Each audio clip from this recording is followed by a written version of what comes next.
یہ دو آیات میں عرض کر رہا تھا قرآن مجید کی عظیم ترین آیات میں سے ہے کہ گویا کہ سلوک قرآنی، یہ قرآنی تصوف ہے کہ کیسے دل کی سختی کو دور کیا جائے، کیسے دل کی اس زمین کو اثر نو ایمان اور اعمال صالحہ کی لہلہاتی ہوئی کھیتیوں سے آباد کیا جائے۔ فرمایا پہلا قدم کیا ہے؟ ان المصدقین والمصدقات واقرضوا اللہ قرضا حسنا یضاعف لهم ولهم اجر کریم۔ یقیناً بہت صدقہ کرنے والے مرد اور بہت صدقہ کرنے والی عورتیں، اور وہ کہ جو اللہ کو قرض حسنہ دیں، ان کے لیے دگنا کر دیا جائے گا، بڑھا دیا جائے گا، بڑھا چڑھا دیا جائے گا، اور مزید اضافی طور پر بہت باعزت انہیں اجر بھی ملے گا۔ یہ آیت اس اعتبار سے بہت اہم ہے کہ اول تو اس میں اللہ تعالیٰ کی رضا کے لیے خرچ کرنے کے دو مدیں علیحدہ کر دی گئی۔ ایک ہے صدقہ۔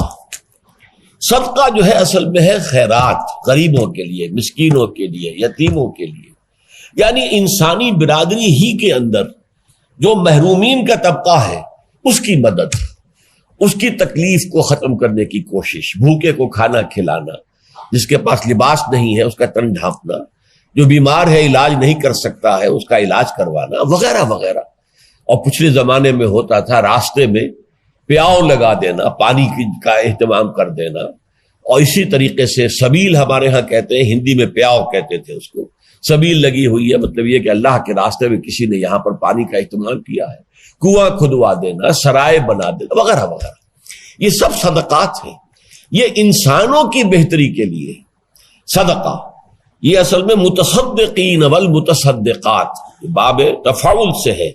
لیکن تا اور صاد یہ دونوں جڑ گئے، مصدقین، متصدقین کی بجائے مصدقین والمصدقات، یقیناً صدقہ اور خیرات کرنے والے مرد اور صدقہ اور خیرات کرنے والی عورتیں۔ اچھا، دوسری مت کیا ہے؟ وَأَقْرَضُوا اللَّهَ قَرْضًا حَسَنًا، اور وہ کہ جو اللہ کو قرض حسنہ دیتے۔ یہ اللہ کا قرض حسنہ کیا ہے؟ اس کے دین کے لیے خرچ کرنا، اس کے پیغام کی نشر و اشاعت کے لیے خرچ کرنا، اس کے دین کو قائم کرنے کی جد و جہد کے لیے یہ اللہ کے لیے خرچ کر رہے ہیں۔ اب یہ انسانوں کے لیے نہیں کر رہے ہیں، اللہ کے لیے کر رہے ہیں، تو اسے اللہ تعالیٰ اپنے ذمے قرض سے تعبیر کرتا ہے، گویا کہ تم نے مجھے قرض دیا ہے۔ اس سے پہلے یہ آیت آ چکی ہے، 11ویں آیت، من ذا الذی یقرض اللہ قرضا حسنا فیضاعفہ لہ ولہ اجر کریم۔ کون ہے وہ باہمت لوگ جو اللہ کو قرض حسنہ دے؟ تو وہ لوگ کہ جو پھر اللہ کے دین کے لیے، اس کے نشر و اشاعت کے لیے، اس کی تبلیغ کے لیے، اس کو دنیا تک عام کرنے کے لیے، اس کے پیغام کو پھر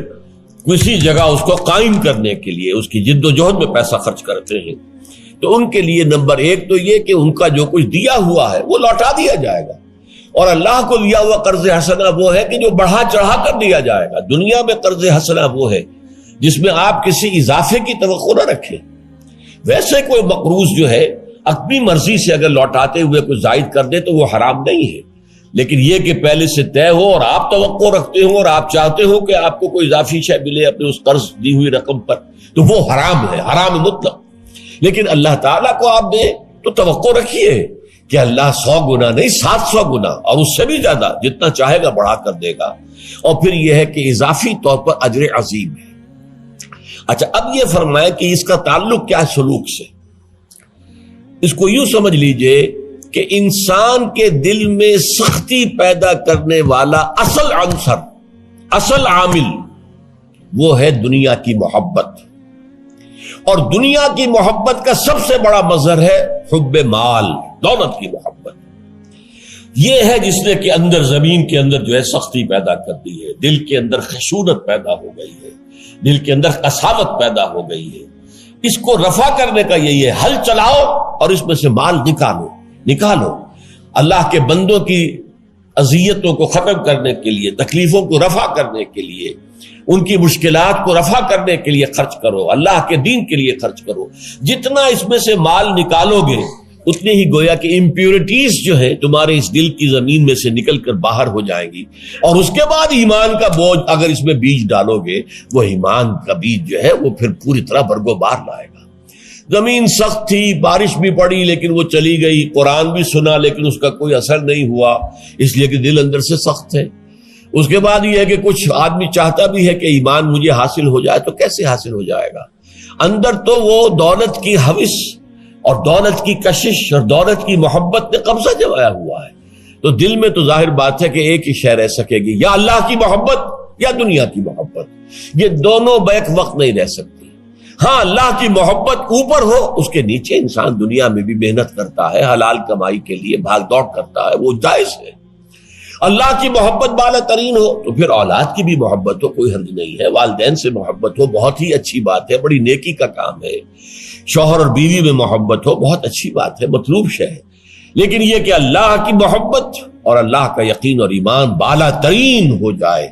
جب تک یہ شکل نہیں ہوگی اور ساری محبتیں اس کے نیچے ہو جائیں۔ قل ان کان آباؤکم وابناؤکم واخوانکم وازواجکم وعشیرتکم واموال اقترفتموها وتجارۃ تخشون کسادها ومساکن ترضونها احب الیکم من اللہ ورسولہ وجہاد فی سبیلہ فتربصوا حتی یاتی اللہ بامرہ واللہ لا یہدی القوم الفاسقین۔ اے نبی ان سے کہہ دیجئے اگر ہوں تمہیں اپنے باپ اور بیٹے اور بھائی اور بیویاں یا اور شوہر اور رشتہ دار اور وہ مال جو تم نے بڑی محنت سے کما کر جمع کیے ہیں اور وہ کاروبار جو بڑی محنت سے جمائے ہیں اور ان کی کساد کا، اس میں تمہیں جو ہے سرد بازاری کا جو ہے اندیشہ رہتا ہے، خوف لاحق ہوتا ہے، اور پھر وہ مکان، وہ حویلیاں، وہ کوٹھیاں، وہ محل جو تم نے بنائے ہیں جو تمہیں بڑے محبوب ہیں، اگر ان 8 چیزوں کی محبت اللہ کی محبت سے، اللہ کے رسول کی محبت سے، اللہ کی راہ میں جہاد کرنے کی محبت سے اگر یہ چیزیں بالا تر ہے تو جاؤ، دفع ہو جاؤ، بیٹھو وہاں، انتظار کرو اللہ کے فیصلے کا، یہاں تک کہ اللہ کا حکم آ جائے، اور اللہ ایسے ناہنجاروں کو، ایسے فاسقوں کو ہدایت نہیں دیتا۔ تو یہ ہے مال کی محبت دل سے نکلے گی۔ اور ایک اور مقام پر آیا ہے سورہ بلد میں، فلقتحم العقبہ، یہ انسان جو ہے یہ گھاٹی کو عبور نہیں کر پایا۔ جیسے یہ ہے کہ ایک پہاڑی سفر آپ کر رہے ہیں، اس میں ایک بڑی تنگ گھاٹی آ گئی، اس کے بعد پھر کھلی وادی آ جاتی ہے، لیکن تنگ گھاٹی میں سے گزرنا ذرا کار دارت، تو وہ گھاٹی کا تصور دیا، فلقتحم العقبہ، یہ انسان گھاٹی کو عبور نہیں کر سکا، عبور کر جاتا تو آگے کھلا راستہ تھا، وہ گھاٹی ہی میں پھنس کر رہ گیا۔ فلقتحم العقبہ وما ادراک ما العقبہ، جانتے ہو یہ گھاٹی کیا ہے؟ فک رقبۃ، کسی گردن کا چھڑا دینا، کوئی غلام ہے اسے اپنے پیسے سے خریدا اور آزاد کر دیا۔ فک رقبۃ او اطعام، اور فی یوم ذی مسغبۃ، کھانا کھلانا تنگ دستی کے دنوں میں، جبکہ خود آپ کو لالے پڑے ہوئے ہوں، آپ کا راشن ختم ہو رہا ہے، آپ کو نظر آ رہا ہے، اور قحط کا عالم ہے، اس عالم میں بھی اگر آپ دوسروں کو کھانا کھلاتے ہیں، یتیما ذا مقربۃ او مسکینا ذا متربہ، اس یتیم کو جو قرابت دار بھی ہے یا اس مسکین کو جو خاک میں رل رہا ہے، یہ ہے گھاٹی۔ اس گھاٹی کو اگر عبور کر جائے، ثم کان من الذین آمنوا وتواصوا بالصبر وتواصوا بالمرحمہ، پھر وہ شامل ہو جائے ان لوگوں میں جو ایمان لائے اور جنہوں نے ایک دوسرے کو انسان کے ساتھ ہمدردی کا سبق بھی دیا اور صبر کی تلقین بھی کی۔ یہ سما بہت اہم ہے۔ یوں سمجھیے کہ جیسے گاڑی کا معاملہ ہے کہ گاڑی کا بریک لگا ہوا ہے، آپ نے انجن آن کر دیا، اب آپ ایکسلریٹر کو دبا رہے ہیں تو گاڑی تو نہیں چلے گی، بریک لگا ہوا ہے بھائی، کتنا ہی آپ ایکسلریٹر دبائیں، کتنا ہی انجن کے اندر جو ہے وہ تیل جا رہا ہے، لیکن نہیں، گاڑی نہیں چلے گی، بریک لگا ہوا ہے، بریک کھولو پہلے۔ یہ بریک ہے جو تمہارے دلوں کے اندر لگا ہوا، مال کی محبت، دنیا کی محبت، یہ بریک ہے، یہ تمہیں اس راستے پر آگے بڑھنے نہیں دے گا جب تک کہ یہ بریک نہ کھلے۔ تو